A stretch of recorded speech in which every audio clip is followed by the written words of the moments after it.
Hello बच्चों, welcome to my YouTube channel UP chemistry वाला student.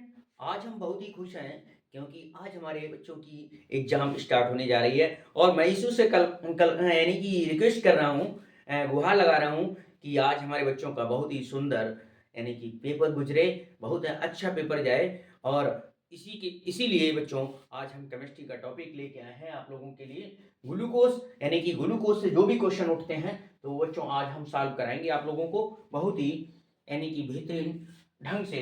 तो आइए बच्चों बच्चों स्टार्ट करते हैं।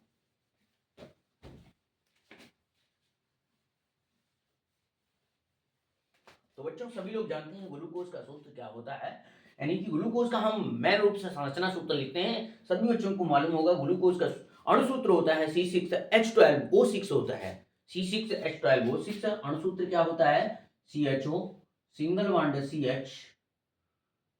CHOH का होल फोर लगा दीजिए यहाँ पर और यहाँ CH2OH।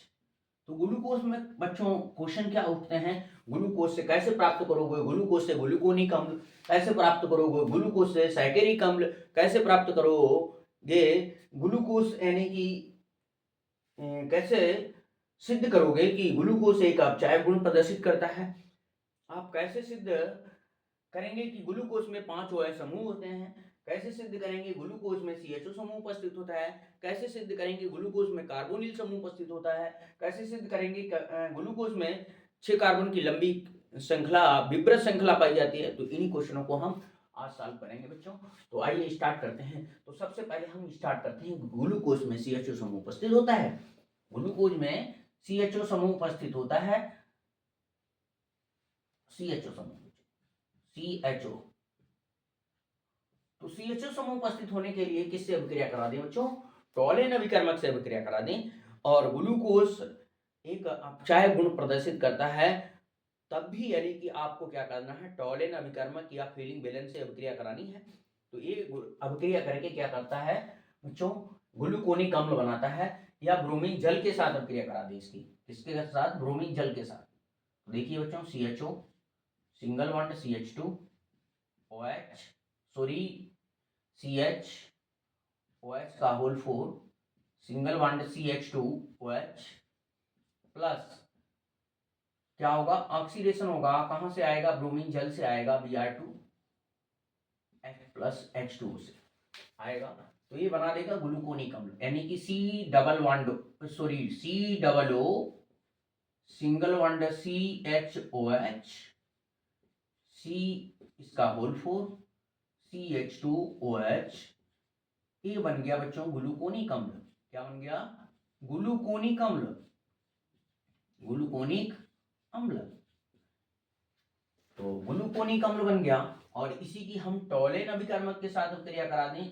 CHO single bond CHOH का whole four single bond CH2OH, तब भी ग्लूकोनिक अम्ल ही बनेगा। टॉलेन अभिकर्मक का सूत्र होता है Ag2O।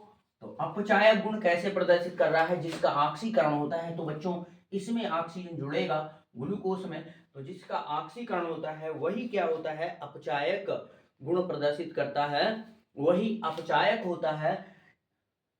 या जो ऑक्सीजन मांगता है किसी से, तो Ag2O से मांगता है, तो इसको बच्चों क्या करता है? टॉलेन अभिकर्मक को क्या करता है? अपचयित करता है। अपचयित करता है अर्थात जो अपचयित होता है उससे ऑक्सीजन निकलता है बच्चों। तो ये बात समझ में आई होगी। तो यही हम शब्दों में अपनी बात को लिखेंगे, ठीक है? तो देखिए, तो क्या बन जाएगा? ग्लूकोनिक अम्ल, ग्लूकोनिक अम्ल। यानी कि डायरेक्ट बच्चों हम क्या कर देंगे कि हम न लिख के तो हम यही प्रोडक्ट बना देंगे और प्लस में क्या बन जाएगा? 2Ag बन जाएगा। 2Ag बन जाएगा, यानी कि इससे जब रिएक्शन होगी तो ए प्रोडक्ट मैन बनेगा प्लस यानी कि सिल्वर यानी कि रजत दर्पण बनेगा। क्या बनेगा? रजत दर्पण, रजत दर्पण, रजत दर्पण बन जाएगा। अगली रिएक्शन क्या होगी बच्चों?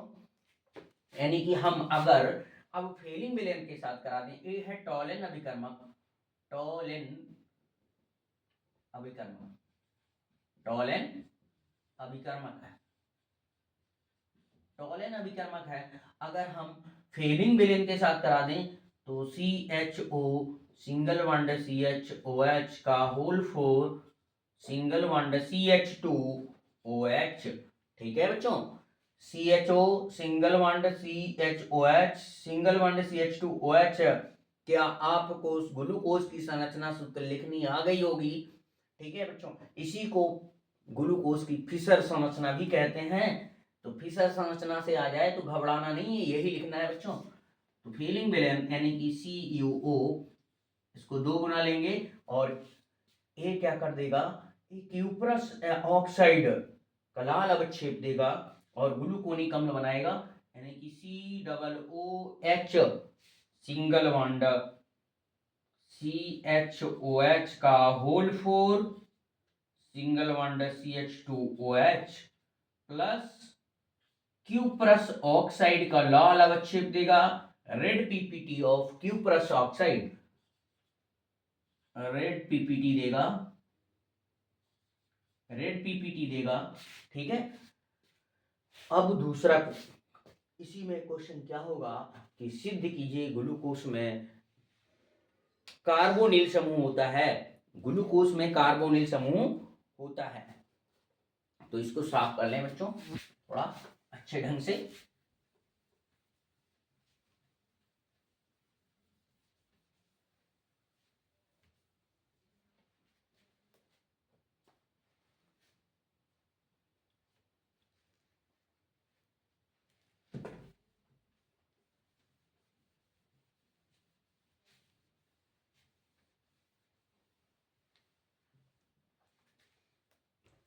देखिए बच्चों, आइए, यानी कि कार्बोनिल समूह होता है, तो कार्बोनिल समूह की बात आए तो तुरंत आप HCN से अभिक्रिया कराइए। किससे कराइए? HCN से।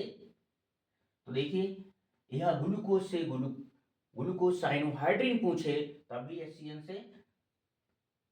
तो CHO समूह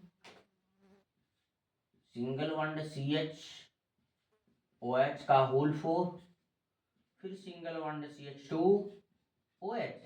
इसको आप कैसे लिखेंगे? इसको देखो ऐसे लिखेंगे, यहाँ single bond H double bond O। तो किससे अभिक्रिया कराएंगे? HCN से, HCN से हाइड्रोजन साइनाइड। तो देखिए बॉन्ड कहां से टूटेगा? यहां से टूटेगा, इसके ऊपर माइनस इसके ऊपर प्लस, ऐसे ही ये वाला बॉन्ड टूटेगा तो इस दोनों इलेक्ट्रॉनों को अपनी ओर खींच लेगा ऑक्सीजन, क्योंकि oxygen is more electronegative element than carbon. तो इसके ऊपर माइनस का चार्ज, इसके ऊपर प्लस का चार्ज। तो देखिए बच्चों कैसे हम पहले ही बता चुके हैं कि जब इस तरीके से कहीं पर रिएक्शन हो रही है, योगात्मक अभिक्रिया यानी कि डबल बॉन्ड जब टूट रहा है तो एक के तरफ यानी कि जो बॉन्ड वाले दोनों इलेक्ट्रॉन शिफ्ट हो जाएंगे और एक इसको दे देगा दूसरे को, यानी कि इसने अपना इलेक्ट्रॉन इसको दे दिया, यानी कि इसने खींच लिया, जबरन खींच लिया है, जबरदस्ती। तो इसके ऊपर माइनस इसके ऊपर प्लस। तो हमेशा यानी कि अल्टरनेट साइन वाले जुड़ते हैं, यानी कि पॉजिटिव वाला नेगेटिव के पास नेगेटिव से जुड़ेगा और नेगेटिव वाला पॉजिटिव से जुड़ेगा। तो देखिए क्या हो जाएगा रिएक्शन। तो यानी कि यहाँ C सिंगल बॉन्ड H और C से CN जुड़ जाएगा और O से H जुड़ जाएगा और बाकी ज्यों का त्यों लिख दिया जाएगा।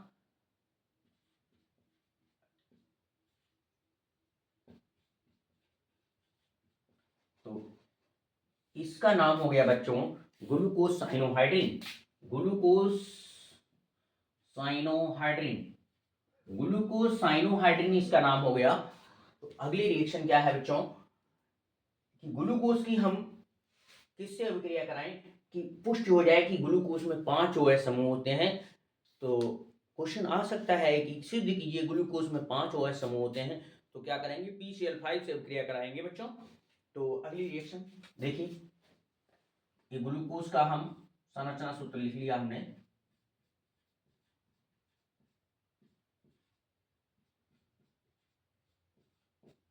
और किससे अभिक्रिया कराएंगे? PCl5 से, PCl5 से, PCl फास्फोरस पेंटाक्लोराइड, इसका नाम पूर्ण होता है फास्फोरस पेंटाक्लोराइड।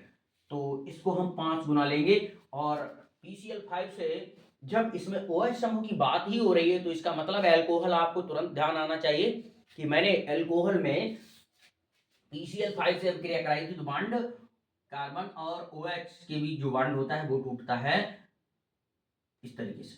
पहले ये बॉन्ड टूटता है मैट, तो यहां पर Cl शिफ्ट हो जाता है, तो CHO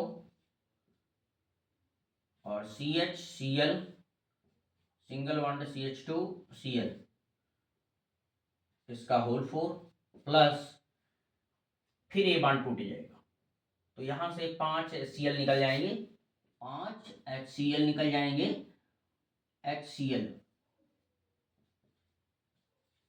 फिर 5 ही क्या बनेंगे POCl3, POCl3। तो ये बैलेंस मैन प्रोडक्ट हमारा ये है, ठीक है, यानी कि phosphorus pentachloride, sorry glucose pentachloride, phosphorus pentachloride तो ये है ग्लूकोज पेंटाक्लोराइड, ग्लूकोज पेंटाक्लोराइड,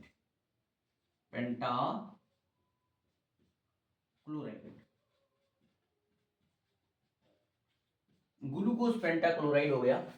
दूसरी रिएक्शन बच्चों क्या है कि हम कैसे सिद्ध करेंगे कि ग्लूकोज में 6 कार्बन की, ग्लूकोज में 6 कार्बन की लंबी चेन होती है या विब्रत श्रृंखला पाई जाती है 6 कार्बन की, तो हम क्या करेंगे HI के साथ लाल फास्फोरस की उपस्थिति में अब क्रिया करा देंगे तो 5 कार्बन की लंबी चेन प्राप्त होगी।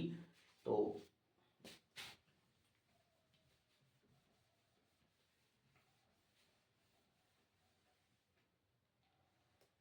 देखिए बच्चों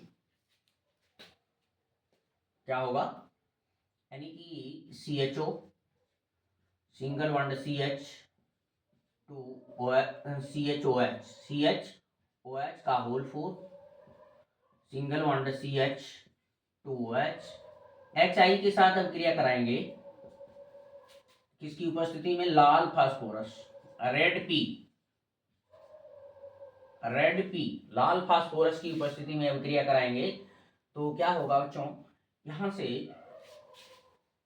ये सभी जगह से बॉन्ड टूट जाएगा और ये बन जाएगा यहां भी CH3 सिंगल बॉन्ड CH2 का होल 4 सिंगल बॉन्ड CH3। अब देखिए अब मुझे बैलेंस करना है, H2O बनेगा plus I2, H2O plus I2। तो देखिए बच्चों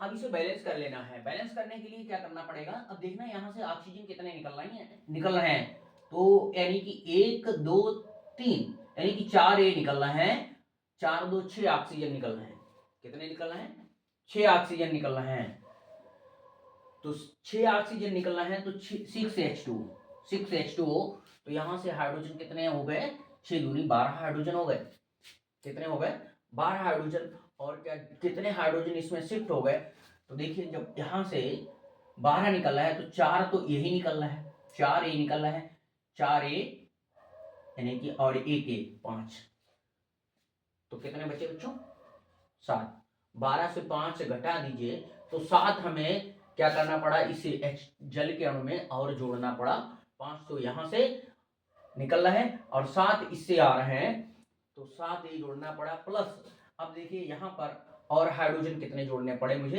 यानी कि एक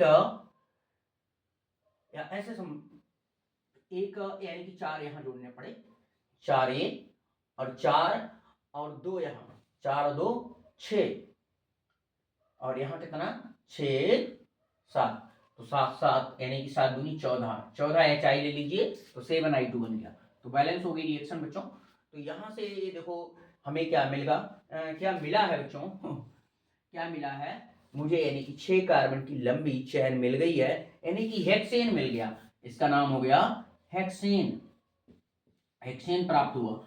अगला बच्चों टॉपिक क्या होगा हमारा कि CHO समूह और कार्बोनिल समूह, OH समूह। दूसरी रिएक्शन क्या हो सकती है कि इस यानी कि ग्लूकोज एक प्राथमिक अल्कोहल की तरह होता है, ये कैसे सिद्ध करोगे कि प्राथमिक अल्कोहल की तरह या ग्लूकोज से सैकेरिक अम्ल बनाओगे, तो सैकेरिक अम्ल बनाने के लिए तो क्या करना पड़ेगा बच्चों, तो देखिए यानी कि हम CHO समूह की HNO3 के साथ क्रिया करा दें, CHOH, तो यहां भी ऑक्सीडेशन होगा, यहां भी ऑक्सीडेशन होगा यानी कि ऑक्सीकरण होगा, ठीक है, HNO3 के साथ, तो ऑक्सीडेशन होगा HNO3 के साथ अब क्रिया करा दें, तो यहां पर बन जाएगा बच्चों ACOOH सिंगल बॉन्ड CHOH का होल 4 और ये एल्कोहल यानी कि CH2OH समूह है, ठीक है, इस ए भी यानी कि किस में चेंज हो जाएगा, कार्बोनिल समूह में चेंज हो गया, ठीक है, प्लस तो इसका नाम है सैकेरिक अम्ल, सैकेरिक अम्ल, सैकेरिक अम्ल बन गया, प्लस यहां से जब सैकेरिक अम्ल बन गया यानी कि H2O भी निकलेगा, क्या निकलेगा, H2O भी निकलेगा यहां से, तो देखिए एक ऑक्सीजन यहां जुड़ा, एक ऑक्सीजन यहां जुड़ा और एक और निकल के गया, तो 3 गुना लिया गया, कितना गुना लिया गया, 3 गुना लिया गया। तो बच्चों ये इस तरीके से क्वेश्चन आ सकता है। दूसरा क्वेश्चन और हम पढ़ाने जा रहे हैं आपको, यानी कि इसी जैव अणु से, ठीक है, वो भी इंपॉर्टेंट क्वेश्चन है बच्चों, तो इसको आप उतार लीजिए या वीडियो को पॉज करके उतार लीजिएगा, और ध्यान रखना है परीक्षा तक इन रिएक्शनों को कायदे से। मैं अभी पुनः इसको रिवीजन कर सकता हूं कि क्या है, अभी हमने पढ़ा है कि जब भी एल्डिहाइड समूह आए तो एल्डिहाइड समूह की पुष्टि करने के लिए यानी कि फेलिंग बेलेन या टोलेन अभिकर्मक के साथ अपक्रिया कराएं या ब्रोमीन जल के साथ अपक्रिया कराएं, ठीक है, या सैकेरिक अम्ल प्राप्त करने के लिए HNO3 के साथ अपक्रिया कराएं, कार्बोनिल समूह की पुष्टि करने के लिए HCN से अपक्रिया कराएं, और OH समूह की पुष्टि करने के लिए यानी कि PCl5 से या एसिटिल क्लोराइड से या एसिटिक एनहाइड्राइड से अपक्रिया कराएं, ठीक है, और यानी कि 6 कार्बन की लंबी चैन की पुष्टि करने के लिए आप क्या करेंगे, यानी कि HI से लाल फास्फोरस की उपस्थिति में अपक्रिया कराएंगे। अगला क्वेश्चन बच्चों क्या होगा हमारा, अगला क्वेश्चन भी हम बहुत ही इंपॉर्टेंट लेके आए हैं, तो वो क्वेश्चन होगा बच्चों प्रोटीन, प्रोटीन यानी कि एक स्मॉल क्वेश्चन हो सकता है कि प्रोटीन का एमिनो अम्ल से क्या रिलेशन होता है, क्या संबंध होता है, एक क्वेश्चन है बच्चों, प्रोटीन का एमिनो अम्ल से क्या संबंध होता है, या एमिनो अम्ल कितने प्रकार के होते हैं, एक क्वेश्चन है हमारे पास लिखा है कि यानी कि अमीनो अम्ल पर संक्षिप्त टिप्पणी लिखिए, या अमीनो अम्ल किसे कहते हैं, इसका प्रोटीन से क्या संबंध है, और एमिनो अम्ल का प्रोटीन से क्या संबंध है, ये क्वेश्चन हो गया। दूसरा है एमिनो अम्ल का यानी कि कितने प्रकार के होते हैं, तो ये टॉपिक पढ़ाना है आप लोगों को। तो आइए चलते हैं ये क्वेश्चन, तो पहले तो हम पढ़ा दें एमिनो अम्ल। एमिनो अम्ल क्या आप लोगों को समझ में आ रहा होगा, एमिनो प्लस अम्ल, अम्ल,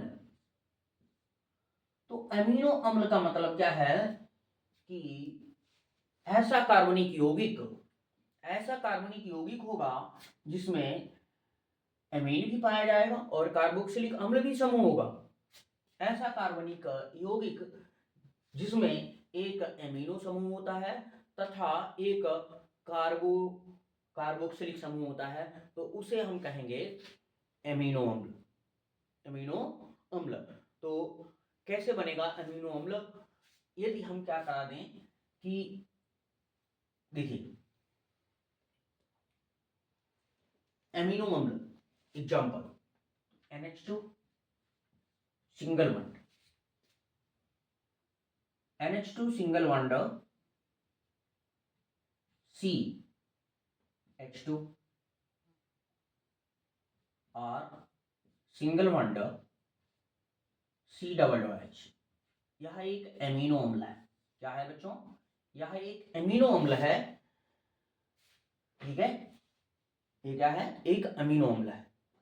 और अमीनो अम्ल का प्रोटीन से क्या संबंध है, तो हम कैसे परिभाषा करेंगे, ऐसा कार्बनिक यौगिक जिसमें एक अमीन समूह होता है तथा एक कार्बोनिल समूह उपस्थित होता है, उसे हम अमीनो अम्ल कहते हैं।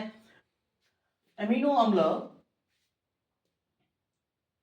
जो है उसका प्रोटीन से क्या संबंध है, तो अमीनो अम्ल एक एकलक है। एकलक का मतलब मोनोमर है।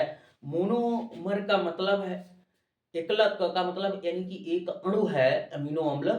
और इस अमीनो अम्ल के यानी कि असंख्य अणु आपस में जब जुड़ जाते हैं तो प्रोटीन का निर्माण करते हैं। अर्थात प्रोटीन एक बहुलक है तथा अमीनो अम्ल एक एक एकलक है या मोनोमर है, और प्रोटीन एक पॉलीमर है।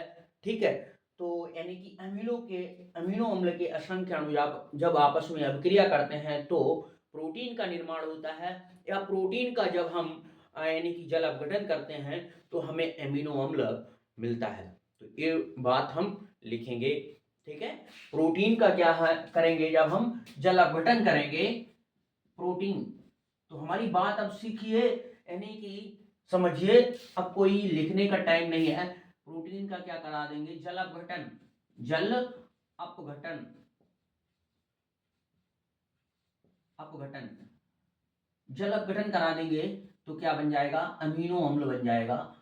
अमीनो अम्ल क्या बन जाएगा, अमीनो अम्ल। तो यानी कि ये संक्षिप्त में यानी कि 3 क्वेश्चन इसमें बन रहे हैं। अमीनो अम्ल क्या है, तो मैंने बताया है ऐसा कार्बनिक यौगिक जिसमें एक समूह अमीनो समूह तथा दूसरा कार्बोक्सिलिक समूह उपस्थित होता है, तो ऐसे यौगिक को हम क्या कहेंगे, अमीनो अम्ल कहेंगे। तो एक एग्जाम्पल लिख देना अमीनो अम्ल का, और बाद में प्रोटीन और जल यानी कि अमीनो अम्ल का संबंध क्या है, तो मैंने बताया है कि प्रोटीन एक पॉलीमर है, बहुलक है, तथा अमीनो अम्ल एक एकलक है। अर्थात अमीनो अम्ल के जब असंख्य अणु आपस में संयुक्त होते हैं तो प्रोटीन का निर्माण होता है। या फिर हम लिखेंगे अथवा यानी कि प्रोटीन का जब हम जल अपघटन कराते हैं तो अमीनो अम्ल प्राप्त होता है। तो यही यानी कि अमीनो अम्ल और प्रोटीन में संबंध है। दूसरा है अमीनो अम्ल के प्रकार या वर्गीकरण। अमीनो अम्ल 3 प्रकार के होते हैं, यानी कि उदासीन अमीनो अम्ल, अम्लीय अमीनो अम्ल, क्षारीय अमीनो अम्ल। ठीक है, तो इस पर हम थोड़ी बात और करते हैं।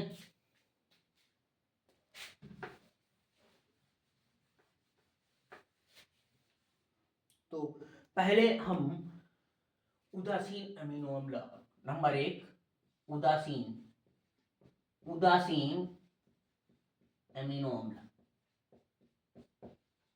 उदासीन अमीनो अम्ल क्या होता है बच्चों, उदासीन जब होगा, अब इसमें बात ये आई है कि जहां पर अमीनो अम्ल में जो एमीन समूह होता है वो क्षारीय प्रकृति का होता है, और जो कार्बोक्सिलिक समूह होता है वो अम्लीय प्रकृति का होगा।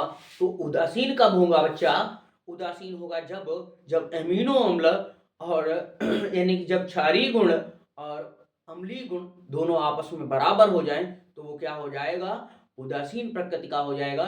जैसे कि हम पीएच इसके लेते हैं, यानी कि जब हम यानी कि पीएच का मान 7 से 14 की ओर बढ़ता है तो वो क्षारीय प्रकृति का होता है, और पीएच मान यदि 7 से डिक्रीज 1 की ओर आता है तो वो अम्लीय प्रकृति का होता है, और दोनों यानी कि 7 की ओर आते हैं तो उनकी क्षारीयता तथा अम्लीयता क्या है, घटती जाती है, और एक स्थिति ऐसी आती है कि वो उदासीन हो जाता है। तो ऐसा ही है इसमें, जब NH2 समूह यानी कि NH2 समूह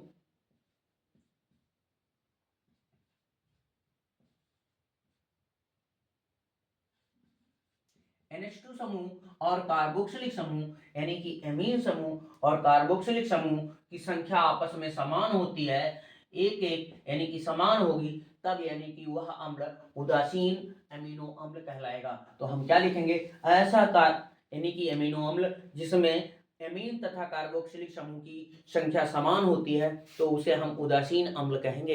इसी तरीके से एमिनो अम्ल की भी डिफिनीशन हो जाएगी, बात समझ में आ गई होगी। इसी तरीके से क्षारीय एमिनो अम्ल की यानी कि परिभाषा हो जाएगी। क्षारीय एमिनो अम्ल की परिभाषा क्या हो जाएगी, जब NH2 समूह यानी कि संख्या अधिक होगी और कार्बोक्सिलिक समूह की संख्या कम होगी तो वहां पर वो यानी कि क्षारीय अमीनो अम्ल क्या होगा, क्या होगा ये बच्चा, क्षारीय अमीनो अम्ल होगा, क्षारीय अमीनो अम्ल होगा। तो बात को समझिए, अब हम लिख सकते हैं कि देखो यहां पर क्या है, एक एमीन है, ये अम्ल है, ठीक है। तो एमीन हमारा यानी कि एमीन कहां से बनता है, अमोनिया से ही निकल के आता है। अमोनिया हमारा क्षारीय प्रकृति का होता है क्योंकि एक लोन पेयर इसके पास होता है, नाइट्रोजन के पास ये दान करने वाला होता है, ठीक है। तो इसी तरीके से समझ लीजिए कि इसमें एमीन, जब क्षारीय की बात आएगी तो एमिनो समूह की संख्या अधिक होगी, अधिक ऐसा एमिनो अम्ल जिसमें एमिनो समूह की संख्या अधिक होती है तथा कार्बोक्सिलिक समूह की संख्या कम होती है तो वो क्षारीय एमिनो अम्ल कहलाएगा, ठीक है। तो हम थ्योरी लिखा नहीं रहे हैं, समझा रहे हैं पूरी बात। फिर अब आएगी बात हमारी यानी कि अम्लीय एमिनो अम्ल, अम्लीय और एग्जाम्पल भी बाकायदा लिख सकते हैं। अम्लीय एमिनो अम्ल तो अम्लीय एमिनो अम्ल की बात आएगी तो NH2 single bond CH single bond COOH single bond, यहां भी हम लिख सकते हैं या R बना दीजिए और यहाँ COO, इसी H को कम कर दीजिए और COOH लगा दीजिए। तो यहाँ पर क्या है, कार्बोक्सिलिक समूहों की संख्या अधिक होती है, कार्बोक्सिलिक समूहों की संख्या अधिक होती है और क्षारीय समूह NH2 समूह की संख्या कम होती है तो उसे हम अम्लीय अमीनो अम्ल कहते हैं। क्या कहते हैं, ये गलत लिख दिया भाई शब्द, अम्लीय एमिनो अम्ल, अम्लीय एमिनो अम्ल। तो जहां पर ये कम हो और जहां पर ये अधिक हो तो उसे हम क्या कहेंगे, अम्लीय एमिनो अम्ल कहेंगे। तो ये भी क्वेश्चन बच्चों उम्मीद है समझ में आया है आप लोगों को, और ये क्वेश्चन 2025 में आने वाला है बच्चों, ये ध्यान रखिएगा। और इस क्वेश्चन को मैंने बहुत अच्छे ढंग से समझा दिया है, फिर से बताओ हम इसको दोहरा दें, आ जाए कि एमिनो अम्ल तथा प्रोटीन में संबंध क्या होता है, अमीनो अम्ल होता क्या है, अमीनो अम्ल का वर्गीकरण कीजिए। तो क्वेश्चन हम बता सकते हैं कि अमीनो अम्ल एक एकलक होता है। पहले हम अमीनो अम्ल की बात करते हैं तो ऐसा कार्बनिक यौगिक जिसमें दो क्रियात्मक समूह हो, जिसमें एक NH2 समूह होता है और एक यानी कि कार्बोक्सिलिक समूह होता है, एक एमीन समूह होता है, एक कार्बोक्सिलिक समूह होता है, ठीक है। तो उस कार्बनिक यौगिक को हम एमिनो अम्ल कहेंगे और शब्द से हम परख लेंगे, अब रटना नहीं है, समझना है। एमिनो अम्ल यानी कि जिसमें एक समूह एमीन हो और दूसरा कार्बोक्सिलिक समूह हो तो उसे हम क्या कहेंगे, यानी कि एमिनो अम्ल कहेंगे। ऐसे कार्बनिक यौगिक को एमिनो अम्ल कहेंगे। तथा यानी कि अब आ जाए कि एमिनो अम्ल तथा प्रोटीन में क्या संबंध है, तो हम क्या बताएंगे कि प्रोटीन एक बहुलक है तथा एमिनो अम्ल एक एकलक है। एमिनो अम्ल एक एकलक या एमिनो अम्ल एक मोनोमर है, जबकि यानी कि प्रोटीन हमारा एक पॉलीमर है। क्या है, पॉलीमर है। किसी भी पॉलीमर का निर्माण मोनोमरों के संयुक्त होने से, असंख्य मोनोमरों के यानी कि कंबाइन होने से पॉलीमर का निर्माण होता है। अर्थात अमीनो अम्लों के निर्माण से यानी कि असंख्य अमीनो अम्लों के निर्माण से प्रोटीन का निर्माण होता है, या प्रोटीन का हम जब जल अपघटन कराते हैं तो हमें यानी कि अमीनो अम्ल प्राप्त होता है। यही क्या हमारा हो गया, संबंध हो गया। जिस तरीके से मैंने बताया उसी तरीके से आपको लिखना है। अमीनो अम्लों के प्रकार, अमीनो अम्ल हमारे 3 प्रकार के होते हैं, उदासीन अमीनो अम्ल, क्षारीय अमीनो अम्ल, अम्लीय अमीनो अम्ल। तो उदासीन का मतलब हमने बताया है कि पीएच स्केल को आप याद रखिए, यानी कि जहां पर 7 वैल्यू होती है उसे उदासीन कहते हैं। अर्थात हम 1 से लेकर 7 तक आते हैं, 14 से घटकर 7 तक आते हैं। जब वैल्यू यानी कि अम्लीय और क्षारीय की समान हो जाती है तो वो विलयन उदासीन हो जाता है। तो इसी तरीके से क्या है, जहां पर एमिनो समूह तथा कार्बोक्सिलिक समूह की संख्या समान होती है जिस कार्बनिक यौगिक में, उसे हम उदासीन एमिनो अम्ल कहेंगे। तथा जिस कार्बनिक यौगिक में एमिनो अम्ल की संख्या अधिक होती है तथा कार्बोक्सिलिक समूह की संख्या कम होती है तो उसे हम क्षारीय अमीनो अम्ल कहेंगे। अम्लीय अम्ल की बात आएगी जिस अमीनो अम्ल में यानी कि कार्बोक्सिलिक समूह की संख्या अधिक होगी तथा NH2 समूह की संख्या कम होगी, एमिनो अम्ल की संख्या कम होगी, यानी कि जिसमें कार्बोक्सिलिक समूह की संख्या अधिक होगी तथा एमिनो समूह की संख्या कम होगी। ठीक है, NH2 समूह की संख्या कम होगी, COOH समूह की संख्या अधिक होगी, तो वह अमीनो अम्ल अम्लीय प्रकृति का होगा या उसे हम अम्लीय एमिनो अम्ल कहते हैं। तो उम्मीद है आप लोगों को हमारी बात समझ में आई होगी, और यदि आप लोगों को हमारी बात समझ में आई है तो हमारे चैनल को अभी तक सब्सक्राइब नहीं किया है तो प्लीज सब्सक्राइब करें और अधिक से अधिक लोगों के पास शेयर करें ताकि उनका भी इस 2025 में कल्याण हो। तो हर चैप्टर से हम इम्पोर्टेंट टॉपिक लेके आएंगे जो परीक्षा में आने वाले हैं बच्चों।